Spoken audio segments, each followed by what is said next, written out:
Welcome to the Barbeques Galore outdoor entertaining video. I'm Geoff Jansz. This is the farm where we do a lot of the filming for my show. So you know I love to cook.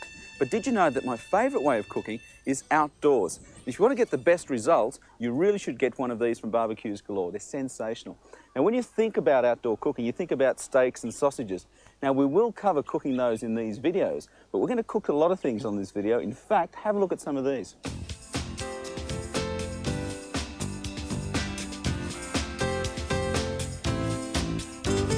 Those recipes look great, don't they?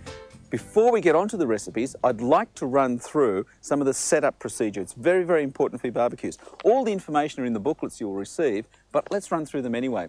Step number one, let's season the barbecue. You see, the cooking surfaces are made from cast iron. They're porous, they need to be seasoned. Now the way you do that is like this. I'm using the Barbeques Galore Nice and Easy spray, but you can use one of the recommended oils that's in the booklet, but it's important you spray the top and the bottom surface of all cast iron, including the flat plate.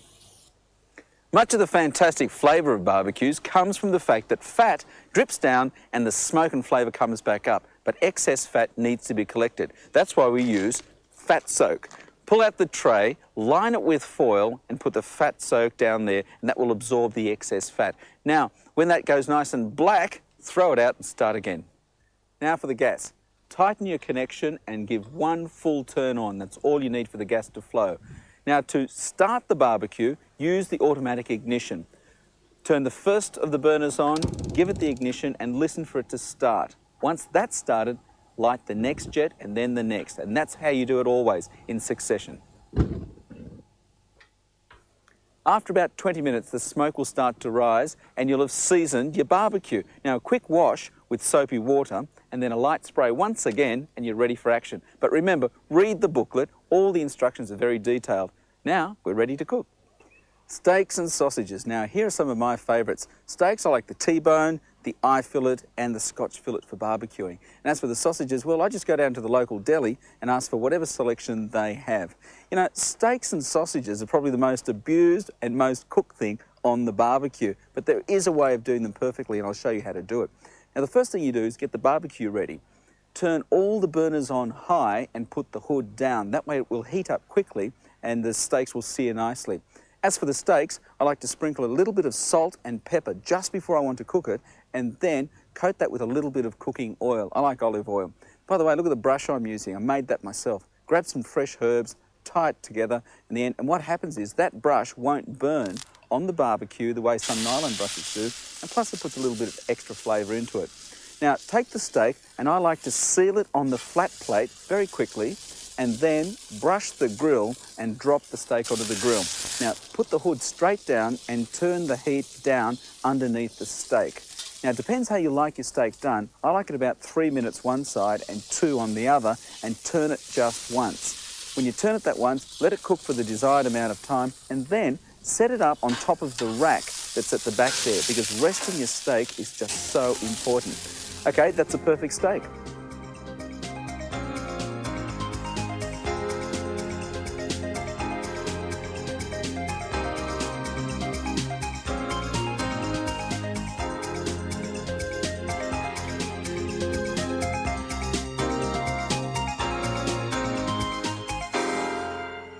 If you want to make sure your sausages don't burst on the barbecue, it can be a real fiddle. Poaching them in water, pricking them first, you don't want to do that. With this hood, however, you can get right around that. What you do is you get the barbecue nice and hot, just like before. All burners on, hood down. When it gets to hot, what you then do is turn off 3 of the internal burners, put your sausages directly on the grill, and put the hood down. Now that's called indirect heat because there's no heat going underneath, it's circulating within. And once the sausages are on the barbecue, well, they'll take about 15 minutes to cook for our sausages, but it does depend on the thickness that you have yourself. Now, at the last minute, when they're done, if you want a little bit more charred flavour, just simply turn the heat up and give them a bit of a blast. And don't forget, once they're cooked, use the rack at the back of the barbecue. It's just a great place to rest things. Now, a few things too. If you want to cook for more than, say, the average family, say you've got 50 friends coming around, you can do it on the Barbeques Galore Turbo because you can stack your steak. Simply cook the T-bones, in this case, and stack them up there and they'll stay nice and warm under the hood until you need them. One last thing, if you've got little sausages like these chipolatas, get one of these sausage grills. They can hold, well, that many. And the thing is, they're a lot easier to handle on the barbecue. There we have it, steaks and sausages perfectly cooked.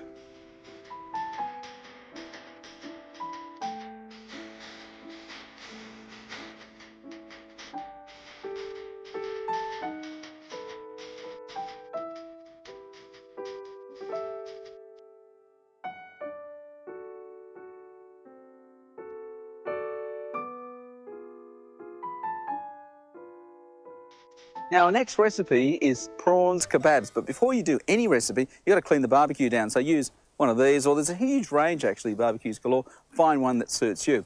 Now, little tip with the kebabs, if you're using wooden skewers, soak them in water first. That way they won't catch on fire on the barbecue. And if you're using metal skewers, just give a light greasing of the oil you're using in the recipe. That way they slip off easily. Now, what I've done here is I've got, 5 prawns skewered on the metal ones. I just want to add a little bit of flavour. I'm talking black pepper, white salt, a little bit of garlic, a little bit of oregano. This is Greek oregano, it's very good. Now the vinegar I'm using, this is balsamic vinegar. You can find this, it's good. If you can't find this, it's still good, but find your favourite vinegar anyway. Splash a little bit on. All of this is to taste, and the oil is an olive oil, so just drizzle that on.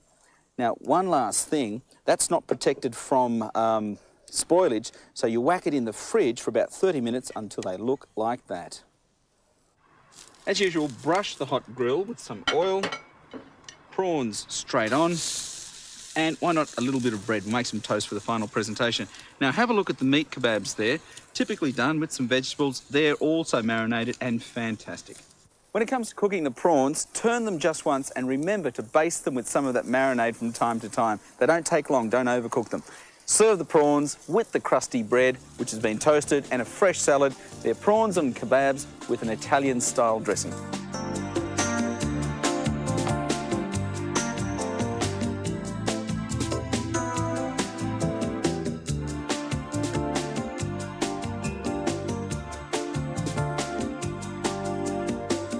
This, folks, is a fisharoo. It's a cross between a fish and a kangaroo, and it's going to make cooking fish a lot easier. What we've done is lined it with some alfoil because I want to bake the snapper and cook the juices in there as well. It's fantastic, isn't it? Okay, let's have a little look at our snapper. What I've done is I bought a snapper that fits the fisharoo exactly, and I've slashed the outside just so some of the flavours will penetrate. Now, to prepare the fisharoo, brush it with some peanut oil because it has that Asian type flavour. Plus it doesn't burn so easily. A little bit of ginger slices just scattered down the base, not too many. A little bit of garlic. Lemongrass, if you can get some lemongrass, that works really, really well. Coriander, just chopped up some of those leaves. A little bit of salt. Now, if you don't want to use salt and stick to the really authentic flavour, look out for this fish sauce. It stinks, but gee, it's good. It really makes Thai flavours come good. Okay, in with our snapper, nice and snug. Now, a little bit more of the flavourings can be scattered over the top. This isn't a precious recipe, just some of those flavours must go through. And finally, a squeeze of lime juice. Whack the lid back on, makes it easy to handle. Now it's ready for the barbecue. Now we're cooking this on indirect heat. Now you know what that is. We've heated up the barbecue. We drop our fisharoo right there in the middle, and we switch off the 3 main burners in the centre, leave the 2 on the outside on low, and that fish will take about 15 minutes to cook. Yes, you can hear the fish. It's calling out, I'm ready. And it is. Now have a look. The hot plate is very hot now, which is what I want, because I want to do some vegetables, capsicum and onions. Look how hot that is. It's sensational. Toss it around nice and quickly. Now when they're done, takes another minute or so, open up the fisharoo, scatter the veggies over the top of that, a little bit of coriander leaves and some lime juice, and there it is, Thai-style fisharoo.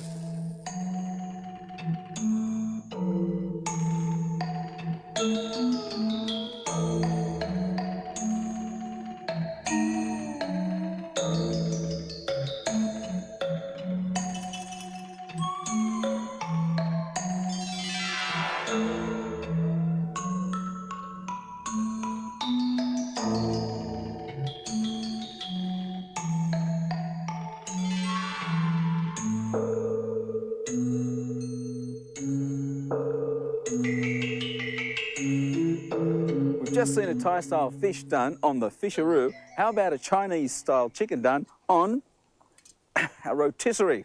Lancelot Jansz here. By the way, this Lance is a 5-burner rotisserie rod. You can get a 3-burner, so you don't have to do as big a quantity. Now, you'll need a chook, and here's one now. All we do is skew it straight through. Now, this is the tricky part. Well, it's not that tricky if you know how. Lift the legs up, push this spike directly in, but remember to tuck those legs under like that. Give it a good shove in there, and it won't come undone. And magically, this other one appears here, which goes under the wings, but in through the joints. Solid little shove in there, and tighten that really well, and there it is, a chook which is not going to move onto the rotisserie. Now, our rotisserie unit is connected. Just follow the instructions in the booklet. Put the chicken over, switch off all the burners that are not directly under the chook. The ones that are, put them on flat out, switch the button, and around Henrietta goes. Now, while that's happening, let me make you the world's easiest baste. I have a small amount of honey here in this bowl. That's Chinese honey, by the way, from Chinese bees. And a little bit of soya sauce. Mix that through. And what happens is that darkness of the soy sauce and the saltiness is great on the skin, and the honey is nice and sweet. That caramelizes. That's a great baste. Now, over here, I want to show you a simple sauce. There's a little bit of water there, but better off with a little bit of chicken stock if you can get it. Some red currant jelly goes in, some ginger and some garlic, nicely chopped, a little bit more of that special soy sauce. Now, what we do with these, the baste, brush the chicken from time to time until you get the fantastic golden appearance that you require.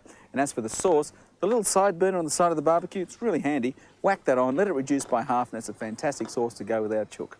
To cook the chicken, with the hood up, that's called open grilling, it takes about an hour and 45 minutes. However, if you put the hood down, it reduces your cooking by 2/3. Okay, either way, you end up with a fantastic Chinese-style rotisserie chicken with Asian greens and a sensational sauce.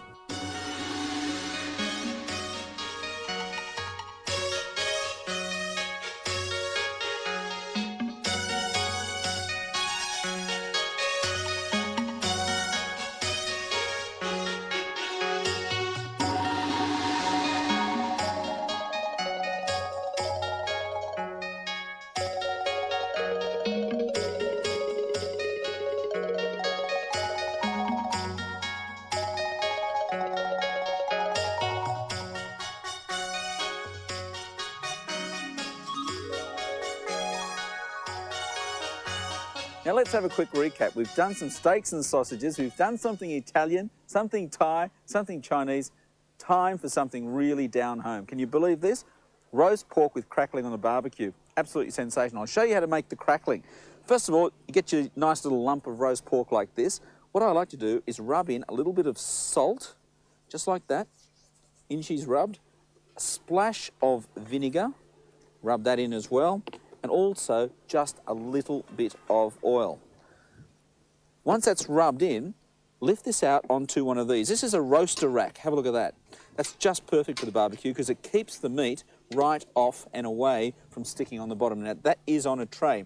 Now, one last thing. No, it's not what you think. It's apple cider. Pour some of that in so that when the juices come down, they don't burn, and plus that apple flavour goes right through it. Off to the barbie. Right, the pork straight in. I'll tell you what we've done. Incidentally, what we have here is the Deluxe Turbo. It's the one that fits in with all the accessories. It's sensational. Now, the setting here, we've got the whole thing on very, very high. We want that hot to set the crackling. But what we do, as soon as the pork goes in, turn the heat underneath the pork down to low because you don't want it to burn underneath. Now, in about 20 minutes' time, that crackling should be absolutely perfect. Here we are, 20 minutes later, as I promised, crackling. Next step, vegetables. Now, these have just been tossed in a little bit of butter, pumpkin, potatoes, zucchinis, whatever you really like. Put that all the way around our pork, and then we have to alter the setting just to make sure that they don't overcook or burn. That's enough for the time being. Now, how about these? These are onions covered completely in foil because they will burn. There's more sugar in those. They're going up the top on the rack, and down this goes, and we reset the whole barbecue. Now, what we're going to do is switch the ones underneath right off completely and turn those high ones down to low. Hour and a half later, that should be just about ready. What we're seeing here is some more apple cider going into the pan juicers. But first, I fried some onion and some apple pieces in a little bit of the butter that was there. Poured off the excess oil though, and there it is. That looks absolutely sensational. Now you can thicken that with flour if you wish. Now I know the pork is absolutely perfect after an hour and a half because I used this, a meat thermometer to check. Now you can use this for chicken, for beef, and as we did for pork. There it is, in a barbecue, roast pork, just like Grandma used to make.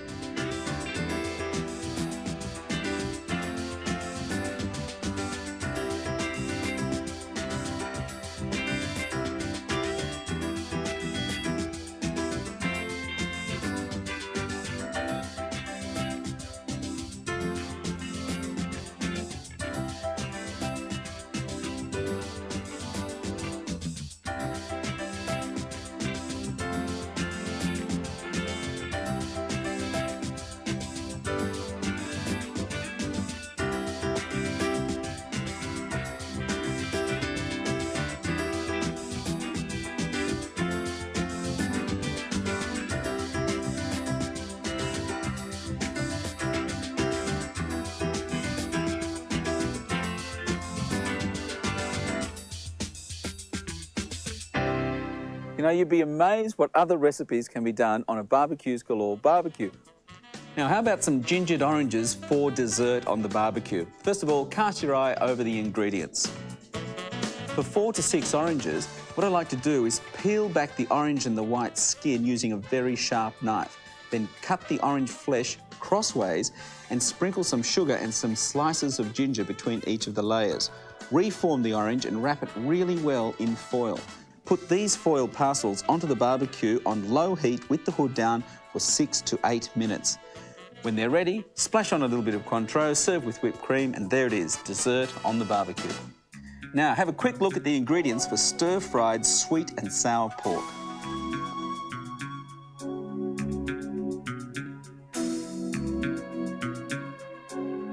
Step number 1 is to heat the oil, vegetable oil, in the cast iron pot. Coat the pork pieces in the flour and deep fry it in the hot oil, then take it out and drain it really well. Now to prepare the sauce, put all the ingredients for the sauce into a wok except the corn flour and water, which you mix together separately. Once the sauce ingredients have mixed nicely and start to cook, then tip in the corn flour blended with water and that will thicken the whole sauce. Return the cooked pork and sprinkle with some shallots, and there it is, stir-fried sweet and sour pork. Next is a spicy Tex-Mex dip. Now I'm going to show you how to do this as a dip and also as burritos in just a minute. Have a look at the ingredients.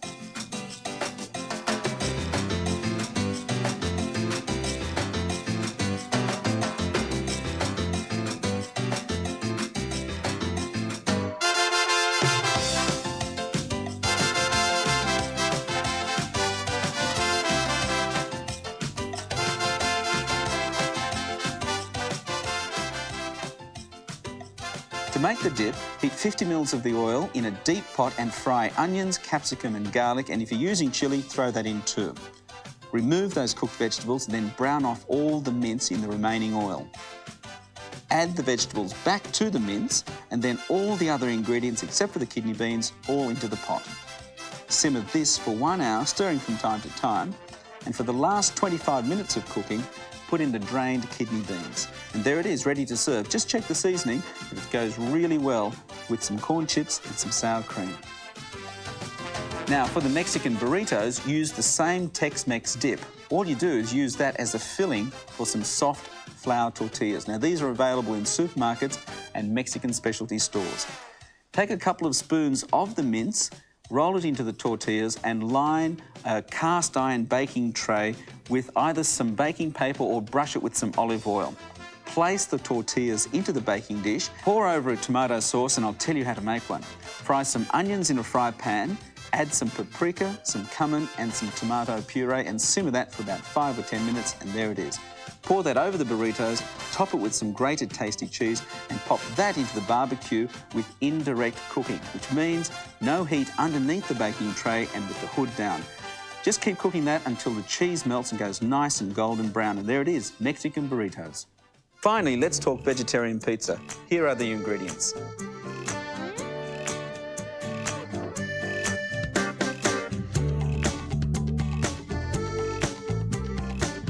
For the pizza dough, there's a recipe in the booklet if you choose to make it yourself, but you have some other options too.